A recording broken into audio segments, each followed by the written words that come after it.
El Pupitre Digital.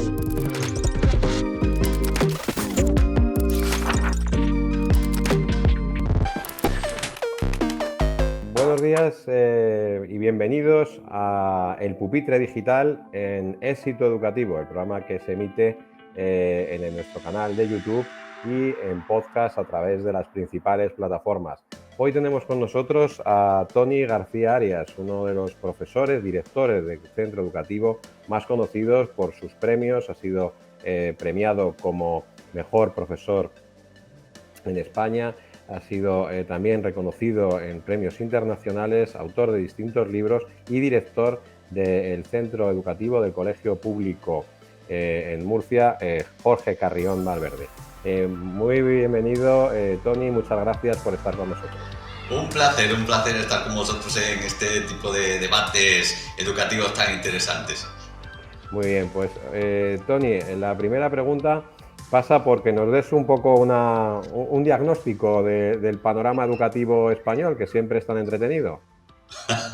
Pues yo siempre soy bastante negativo con el panorama educativo español. Soy muy crítico porque yo creo que estamos justamente en un momento de cambio, en un momento importante donde hay que empezar a decidir qué hacemos con nuestro sistema educativo, porque realmente no está funcionando. Los resultados de las pruebas internacionales, que no son la panacea, estamos de acuerdo, pero que sí que son importantes para determinar determinados problemas que tenemos, sí que dicen que no estamos en la mejor situación, y luego en el día a día también lo estamos viendo, que nuestro sistema educativo tiene infinidad de problemas unos internos y otros externos, y hay que hablar un poco de todo, porque no solo es la escuela la que tiene un problema, sino que a veces, como estamos viendo precisamente ahora tan de actualidad con el tema de la serie del juego del calamar, pues muchas veces es la sociedad la que trae los problemas a la escuela y la escuela los tiene que solventar. O sea que tenemos que hablar un poco de todo, escuela y sociedad.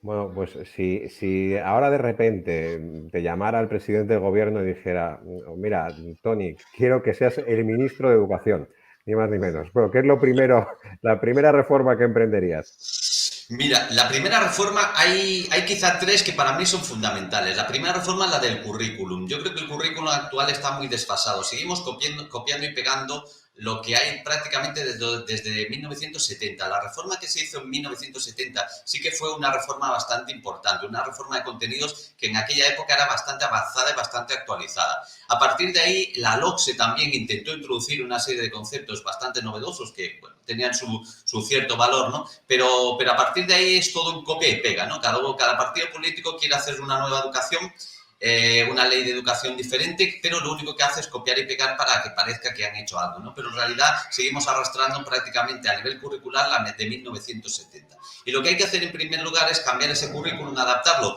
a los alumnos de hoy, pero con proyección a el futuro, porque lo que estamos haciendo cuando enseñamos es pensar qué necesitan nuestros alumnos, no para el año 2021, sino para el año 2050, cuando ellos sean profesionales y sean ciudadanos activos, ¿no? Eso es lo primero, una transformación profunda del currículum, no solo de contenidos, hay que quitar algunos y hay que introducir otros nuevos, no queda otro remedio, pero es que además hay que distribuirlo en las etapas de una manera totalmente diferente, porque estamos viendo que se dan contenidos a veces demasiado elevados en unos cursos que no les corresponden. Y ese currículo tiene que tener una continuidad, eso es fundamental. Hay que intentar encontrar un pacto educativo de Estado, porque si cada 2x3 estamos cambiando las leyes, lo único que hace es que el profesorado se desvincule de esa ley. Lo único que te preguntará cuando hay un cuerpo de normativa es, ¿ahora qué hay que hacer? Pero el resto no se va a implicar, porque es una ley que no la siente como propia, ¿no? Eso es lo primero que yo creo que había que hacer, el cambio curricular. También creo que hay que hacer un cambio profundo en lo que es la formación del profesorado. Yo soy muy crítico con la formación del profesorado. Muy crítico con la formación del profesorado, tanto que reciben en la facultad de magisterio. Yo creo que los planes están muy anticuados también. Creo que algunos docentes, cuando generalizo, no digo que sean todos, pero digo que es una norma bastante común, no están adaptados a los nuevos tiempos, no conocen las necesidades de los alumnos actuales, se han quedado un poco estancados en décadas atrás, y es necesario que haya una profunda reforma de cómo llegan los los nuevos profesores formados a los centros educativos. A veces vienen con unas carencias, por ejemplo, en tecnologías educativas, que es sorprendente que un maestro de repente llega y no conozca plataformas educativas o no conozca o no sepa utilizar correctamente un Word, un Excel. Es dramático hoy en día y sigue pasando y eso ocurre, ¿no? Pero es que luego, a posteriori, cuando uno ya es docente, la formación que están dando las administraciones públicas, pues están un poquito, digamos, también, por decirlo de alguna manera, mal equilibradas. Va un poco a la tendencia, a la moda. Ahora mismo está de moda las metodologías activas, pues todo metodologías activas. La educación emocional, todo educación emocional. Pero no hay un valor, no hay un control de calidad, todo vale, ¿no? Yo creo que ese es otro problema de la formación que recibe el profesorado. Una formación que muchas veces la da gente que ni siquiera ni es especialista, que a lo mejor ha hecho una mini experiencia que no ha valido de gran cosa, pero ahí está de ponente intentando enseñar a los demás algo que a lo mejor los demás incluso saben mejor que él, ¿no? Esa falta de control también creo que es importante. Y por último, el tema de la ratio. La ratio en España es verdad que tiene una media muy parecida a la de la OCDE, es verdad, en cuanto a alumno-profesor. Hay que tener en cuenta que mucha gente, incluso docentes, no entienden la diferencia de ratio alumno-profesor o alumno-aula. Es que es diferente, no tiene nada que ver. El alumno-aula es el número de alumnos que hay por aula y alumno-profesor hay que dividir todos los alumnos por los profesores de un centro. Obviamente la ratio da mucho más positiva, ¿no? Pero el gran problema que tenemos en España es que hay un nivel curricular, unos desfases de niveles curriculares dentro de las mismas aulas y una diversidad tan enorme que hace inviable que haya aulas de 25 alumnos en primaria que funcionen bien. Es imposible dar una atención personalizada al alumnado si nosotros tenemos una ratio tan elevada. Ya digo, la ratio elevada, el gran problema no es porque sea una ratio mucho mayor que en otros países, sino porque España tiene una diversidad enorme. En un aula de 25 alumnos tú te puedes encontrar a 3 alumnos con necesidades educativas, a 5 con desconocimiento del idioma y luego 4 niveles curriculares diferentes. Es imposible que atiendas a toda esa diversidad con un solo docente. O metemos más docentes o desdoblamos más aulas. Yo creo que esos son los 3 pilares fundamentales que hay que empezar a cambiar desde ya para que el rumbo de nuestro barco educativo no choque contra el iceberg. Pues uno de tus libros, Tony, se llama ¿Cómo mejorar la calidad del centro educativo? Si ahora mismo nombraran a tu mejor amigo director de un colegio, esa labor entre lo heroico y lo suicida a veces, ¿qué consejo le darías? Pues mira, para que veas lo curioso que es este mundo de la educación, el primer consejo que me dio mi mejor amigo cuando me nombraron director fue que mirara que las porterías estuvieran bien ancladas. Creo que con eso estamos determinando muy claramente cuál es muchas veces la función que la administración hace que sea el director, ¿no? En vez de ser ese líder pedagógico, ese líder que dice que tiene que tirar del centro, ¿no? Para convertirlo en un centro puntero, en un centro de éxito, pues muchas veces te tienes que preocupar de que las porterías estén bien ancladas, de que los papeles vayan bien hechos. Entonces, el tema de la burocracia, la verdad es que acaba envenenando un poco el sistema educativo, ¿no? Y yo siempre digo que la burocracia son los triglicéridos del sistema educativo, porque nos impide avanzar, ¿no? Yo cuando veo a directores, lo que les digo es principalmente eso, ¿no? Por un lado va la burocracia, que tenemos que ocuparle, fíjate cómo está la situación, que actualmente muchos directores durante la mañana no dejamos de hacer papeles burocráticos y por la tarde es cuando hacemos actividades, buscamos tareas, buscamos dinámicas para que el centro educativo o proyectos para que el centro educativo avance. Con lo cual muchas veces la administración a los directores nos ha convertido en administrativos baratos.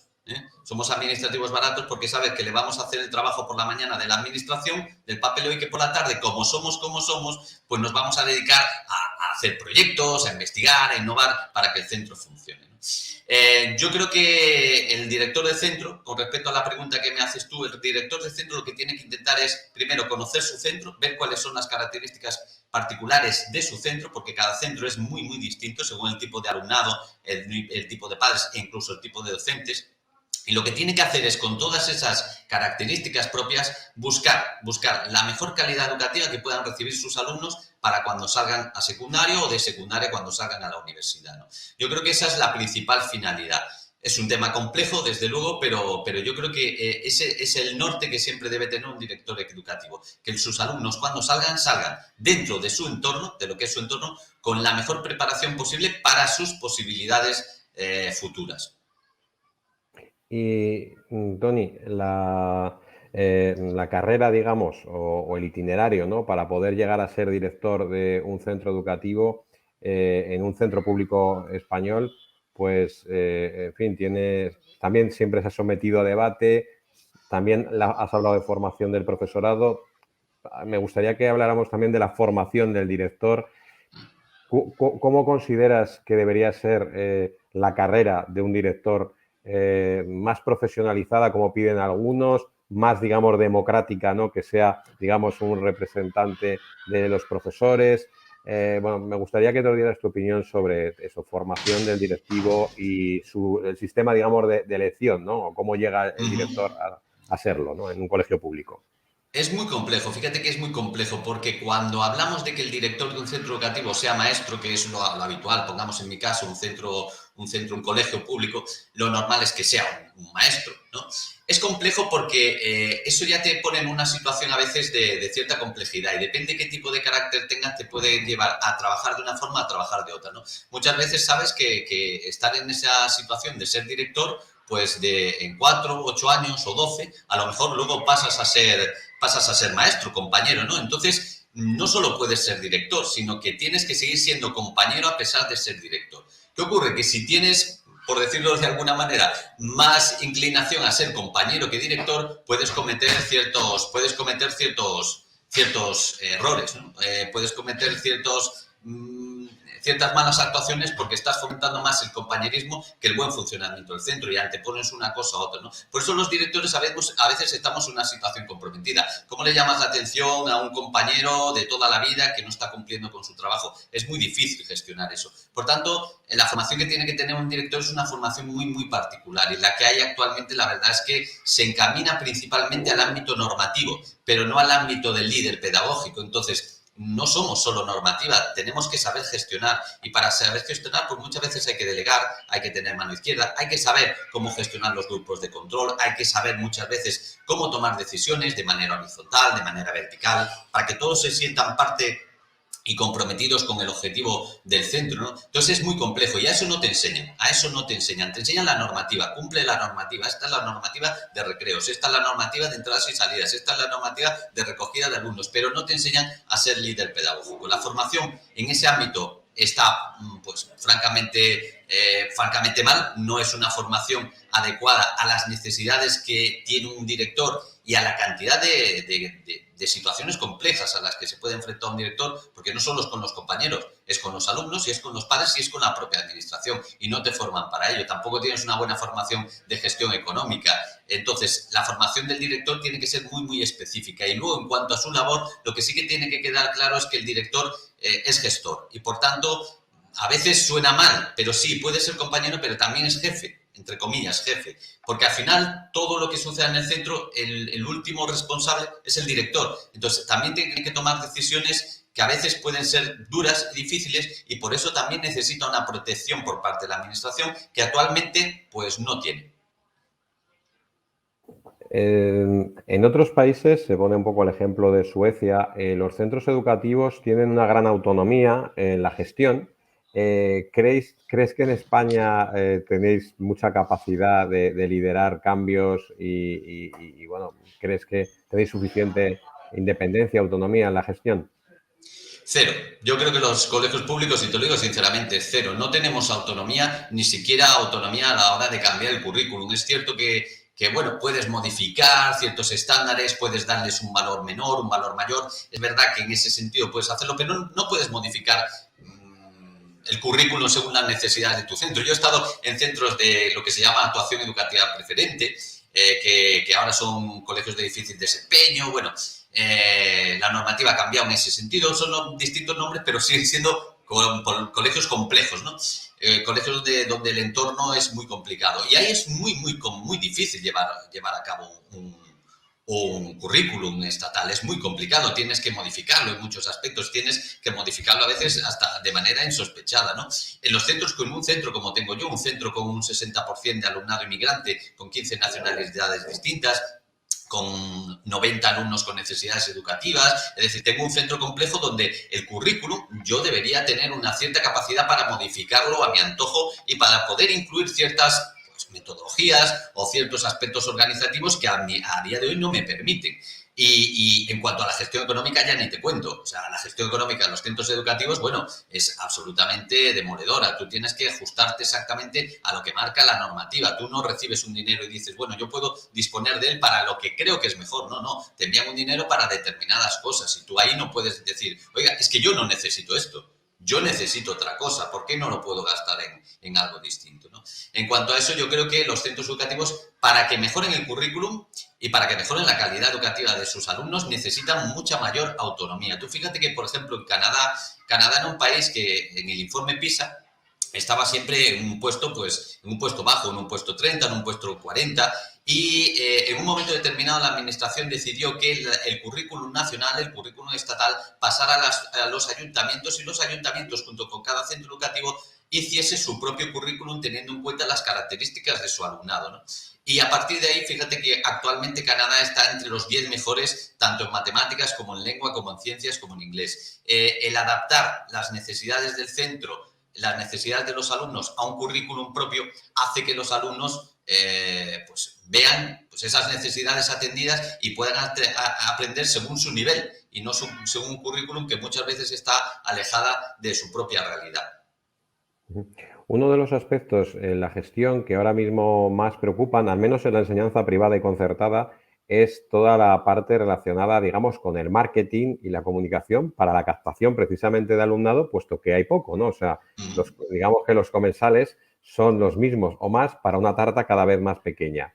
Me consta también que los centros públicos también intentáis mejorar todos estos aspectos, pero ¿cómo lo ves respecto a...? Porque al final los niños son... La natalidad es la que es y al final también los centros públicos competís incluso entre vosotros y con los concertados o los privados también en un momento dado. ¿Cómo ves este aspecto, el de la captación, el marketing, la comunicación?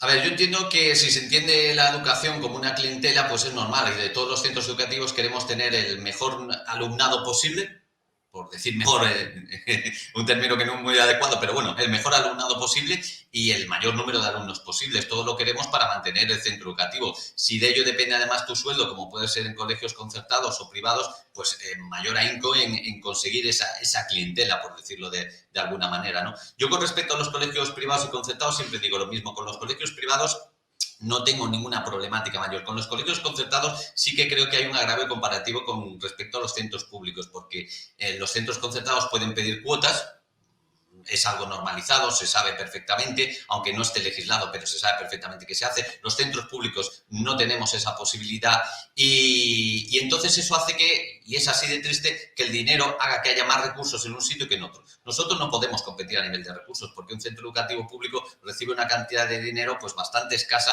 para mantenerse durante todo el año, como para encima poder comprar pues pongamos lujos, ¿no? No podemos comprar pianos, no podemos comprar baterías, no podemos comprar guitarras eléctricas, por ejemplo, no podemos comprar laboratorios porque el dinero no da para eso, ¿no? Con el mantenimiento mínimo de fotocopias, teléfono, etcétera, ya no nos llega, ¿no?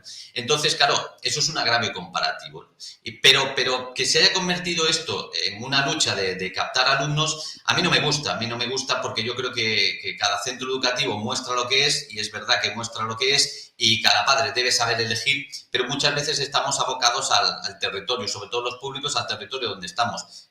No van a venir, no dejan venir. Por ejemplo, si queremos una competencia legal, como hacen en Suecia, por ejemplo, ¿por qué no puedo recibir yo alumnos de Cartagena si los padres quieren traerlos todas las mañanas a mi centro porque consideran que mi centro es el mejor? ¿Por qué no permiten que que lo traigan a mi colegio público. En ese sentido también nos sentimos discriminados, ¿no? ¿Por qué tiene que ser por zonas? Yo puedo dar una educación maravillosa, los padres pueden conocer que mi centro trabaja muy bien en ciertos aspectos y ¿por qué no van a venir alumnos de otros municipios? ¿Por qué no se les deja, no? Si queremos, o tenemos que abrirlo al 100% o tenemos que delimitarlo de algún modo. Y luego hay el tema del marketing, lo que dices tú, hay gente que maneja muy bien el marketing y vende más de lo que hace y hay gente que no lo maneja tan bien y no enseña lo bueno que está haciendo. Entonces, claro, nosotros con los centros públicos tampoco tenemos, digamos, un especialista en eso, ni podemos contratarlo tampoco. Entonces, claro, a nivel competitivo, pues tenemos mucho que perder, ¿no? Por un lado, por lo que te he contado, los recursos, y por otro lado, porque a nivel de marketing, pues el tiempo que tenga el director a subir las actuaciones que hagan en las redes sociales. Pero poco más podemos vender.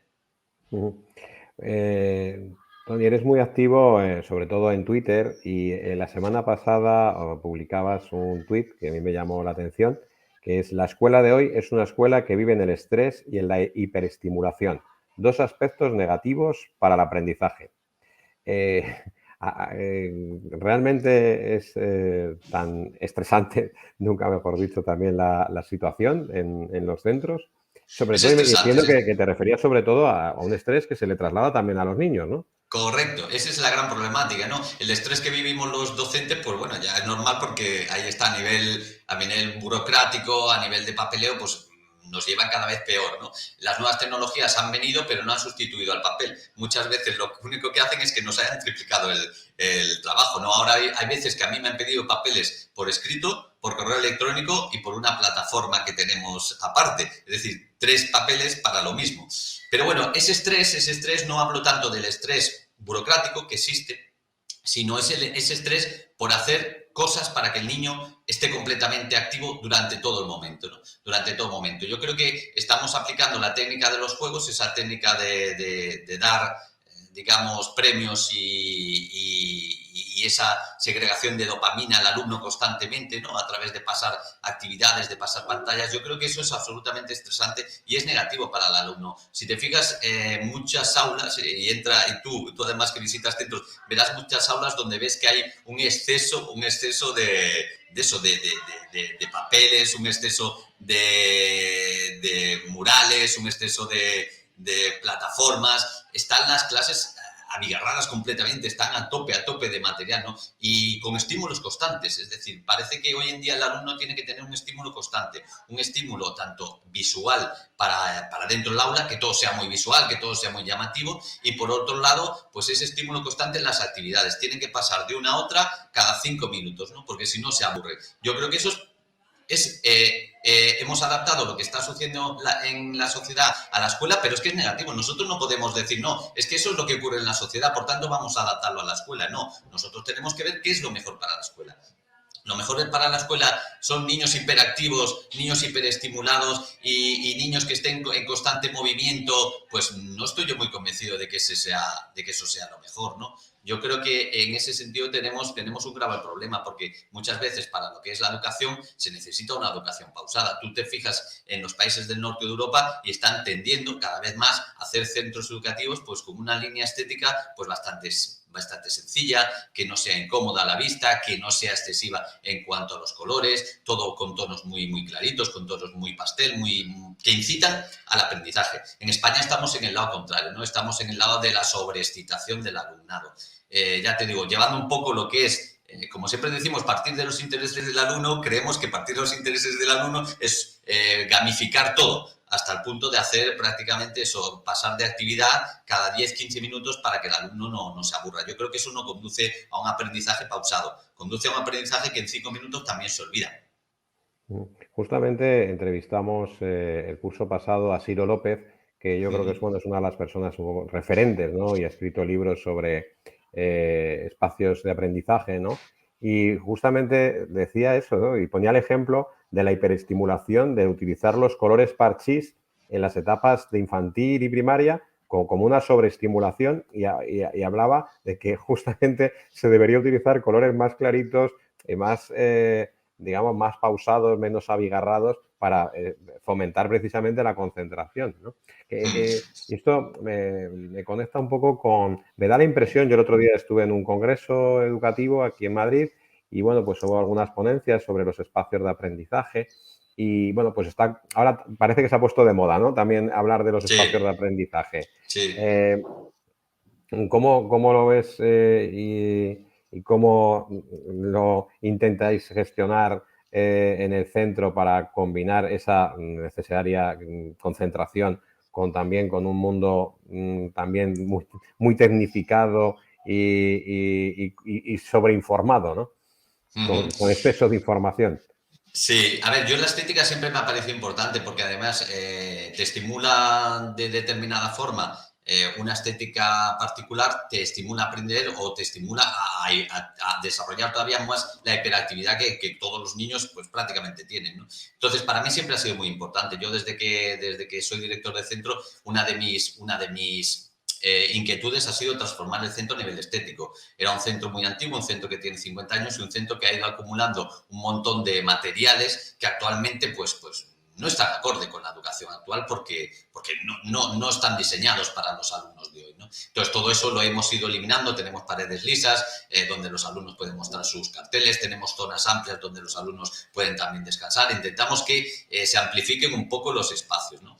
Esa parte es importante. Yo siempre he dicho que los colegios españoles son sucios, feos y huelen mal, por lo general.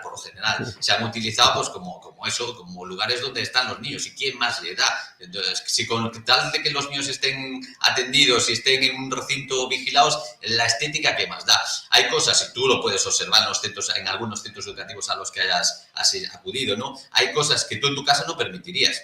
Hay cosas que en tu casa no permitirías. Cuando hay una baldosa rota y viene y dice, va, pues la cambiamos por otra, y ni es ni el mismo color ni la misma tonalidad, tú eso en casa no lo permites. Pero en un centro educativo sí, porque en total están niños, ¿qué más dan? Los niños no se enteran de nada. Yo creo que es justamente lo contrario. Los edificios destinados a la educación de los niños tienen que ser edificios hermosos, edificios bonitos. Yo cuando voy por Suecia, Noruega, Finlandia, Alemania incluso, ves unos edificios mastodónticos, preciosos, históricos, y preguntas lo que es, y muchas veces te encuentras que es un instituto o que es un colegio. Aquí en España sucede eso y es un banco.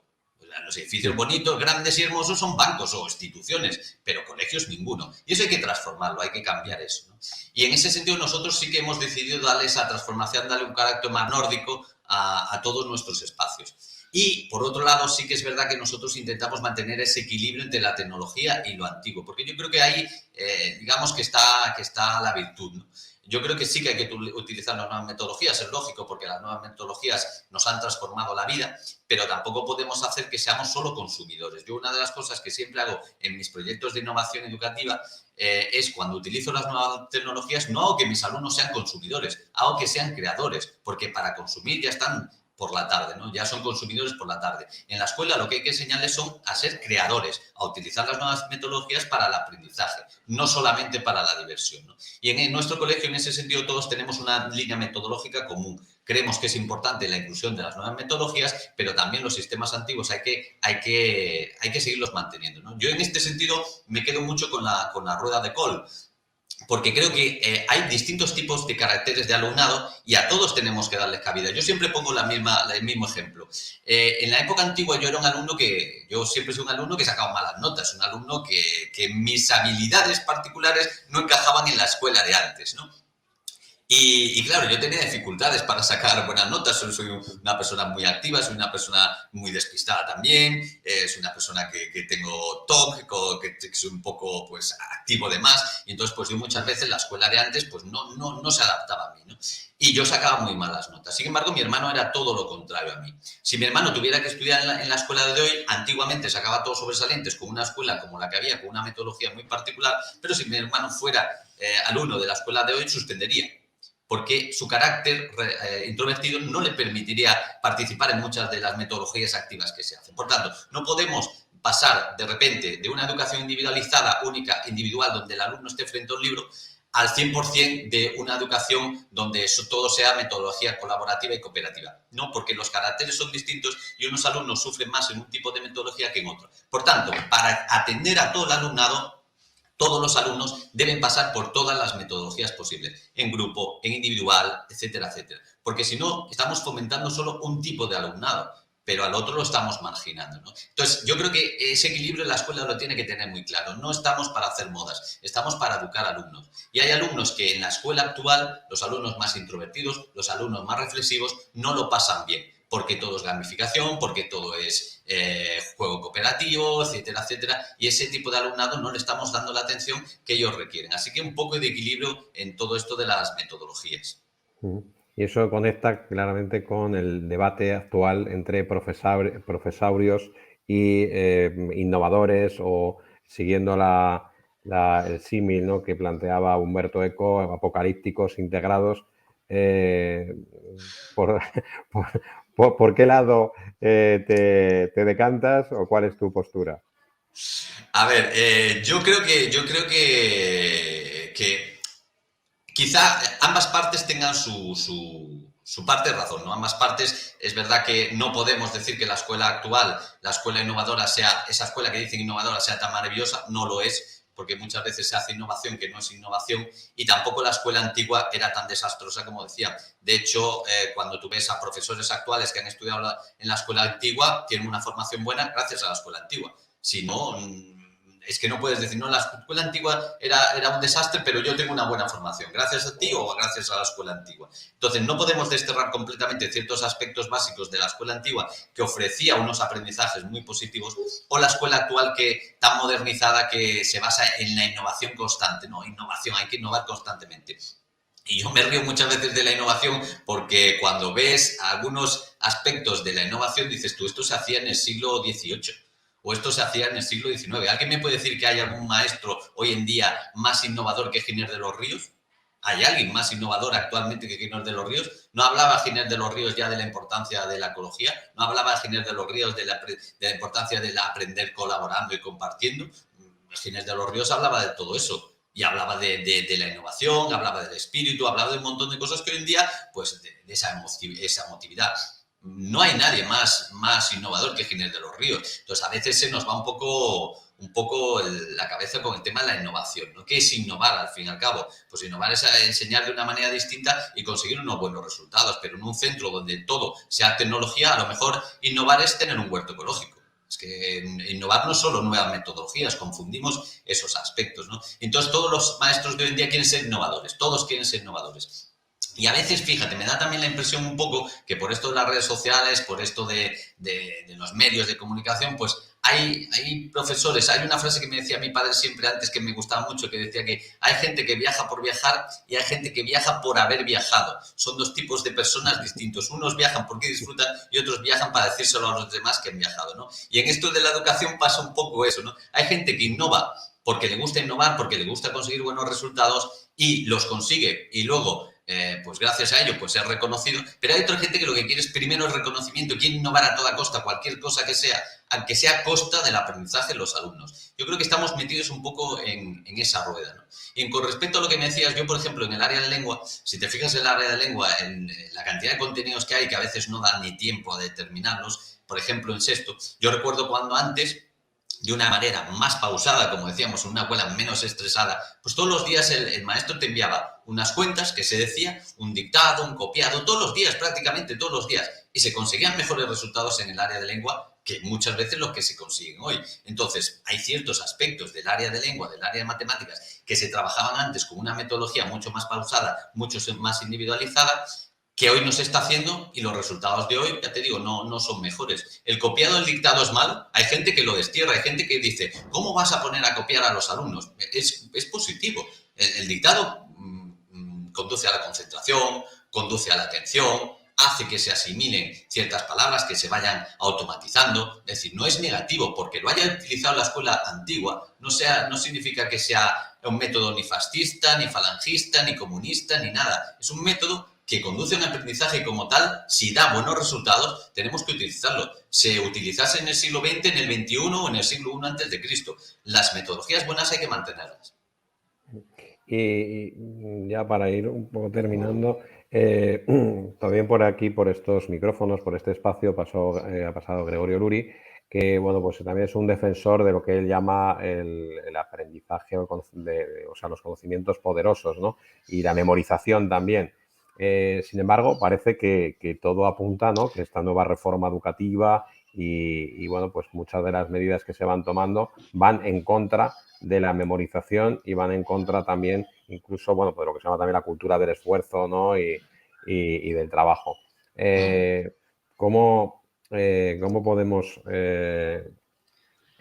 digamos, tratar de no abandonar, o cuál es tu idea, o cómo desde tu centro educativo intentas resolver también esa situación en la que muchas veces yo soy como profesor universitario, me da la impresión de Ujú. que tienen como memoria de pez, ¿no? O sea, es Sí, como muy difícil que recuerden las cosas, ¿no? Pero incluso de una clase a sí, otra. sí, Entonces, sí, sí. ¿qué opinas de lo que está pasando con la memorización? Mira, yo siempre digo lo mismo cuando me preguntan por la memoria, yo digo, es que memorizar es la base del aprendizaje. Tú imagínate que nosotros no memorizásemos. Yo, si no memorizase, yo todos los días al salir de casa para venir al trabajo, pues diría, ¿por dónde se va? ¿Cómo tengo que hacer? ¿Cómo se meten las marchas? ¿Cómo se conduce? Porque si no memorizamos, no aprendemos. Por tanto, el que diga que la memorización es inútil, desde luego el que es más inútil es él. La memorización es fundamental porque es la base sobre la que se sustentan los demás aprendizajes. Eso es un andamiaje de memorización.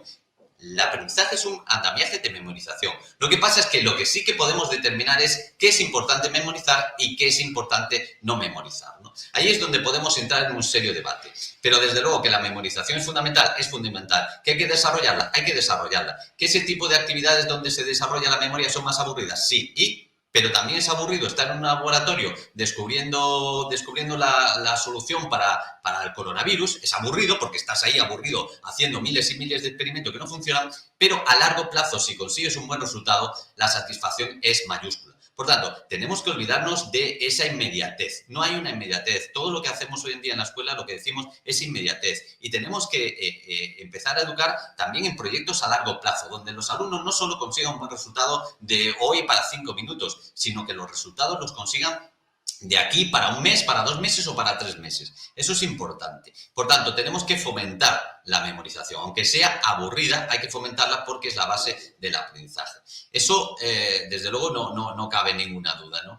Y luego nosotros en nuestro centro educativo, desde luego, lo que sí que valoramos es, intentamos valorar a cada uno por su valor, ¿no? Yo también me sentía, por ejemplo, en la escuela antigua, en la escuela clásica, yo era un alumno que sacaba suficiente en educación física, sacaba suficiente en dibujos, suspendía lengua, suspendía matemáticas, suspendía ciencias, y porque suspendía todas esas asignaturas era como si el resto de mis cualidades no valiesen, ¿no? Yo sacaba un 5 en dibujo, sin embargo ganaba premios nacionales de pintura. Curioso. Suspendía música, sin embargo tocaba en un grupo de música. En educación física me ponían un 5 raspado y jugaba en primera división de fútbol. Es decir, la escuela lo que tiene que valorar a los alumnos las cualidades que tienen. Y a veces hay que valorar más unas cualidades que otras. Si vemos un alumno que tiene una calidad artística espectacular, tenemos que valorarla. No podemos decir, no, como este alumno suspende todo lo demás, pues en artística vamos a bajarle la nota. O al revés, como este alumno aprueba todo, con un 10 y con un sobresaliente en educación física, aunque no se le da nada bien, pero le vamos a poner un 10. No, hay que valorar a cada uno con las habilidades que tiene. Y eso es importante. Y nosotros lo hacemos en esta escuela. Valoramos, intentamos valorar a todos a nivel individual. Pero aquí no se le da la misma medalla a todos, que es una de las cosas tan actuales de la escuela, ¿no? Hoy en día, pues haces una competición deportiva y ya no hay primero, segundo y tercero, todos llevan las mismas medallas.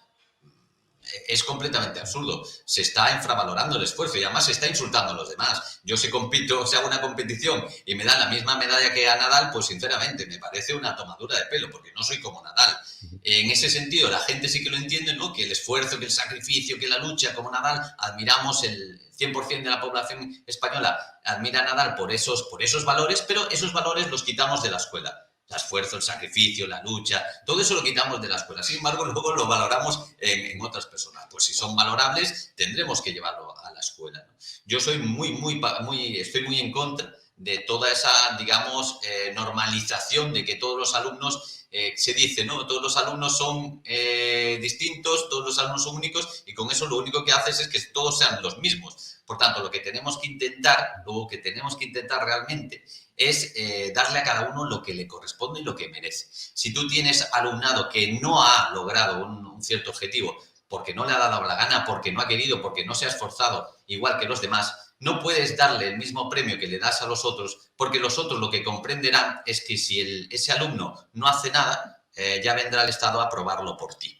Entonces, lo más normal es que al año siguiente yo tampoco haga nada, porque es más cómodo vivir sin esforzarse que vivir esforzándose. Si la escuela no transmite que con el esfuerzo y que con el sacrificio se consiguen resultados, si decimos que con el esfuerzo y sacrificio se va a conseguir los mismos resultados que sin esfuerzo y sin sacrificio, sinceramente estamos tirando por tierra todo lo que es la enseñanza-aprendizaje. Es así de sencillo. Por tanto, esa nueva tendencia, esa nueva moda en educación, a mí me parece un engaño para los alumnos, y me parece una irresponsabilidad de los profesores que lo hacen, porque el día de mañana, cuando esos alumnos sean adultos y se encuentren con que de repente están en un mundo donde el colegio no les ha dado las armas para luchar contra ese mundo, para enfrentarse a ese mundo y conseguir éxitos en ese mundo, pues se sentirá absolutamente defraudado y tendrá toda la razón. Pues, Tony, siempre terminamos esta entrevista con una misma pregunta. ¿Cómo crees que debería ser el mejor colegio del mundo? El mejor colegio del mundo para mí tendría que ser un colegio donde se ofrezcan infinidad de posibilidades de éxitos a cada uno de los alumnos. No puede haber solo un éxito educativo, no puede haber solo una posibilidad de éxito que sea ser el mejor en lengua y matemáticas. Tiene que haber infinidad de éxitos para los alumnos.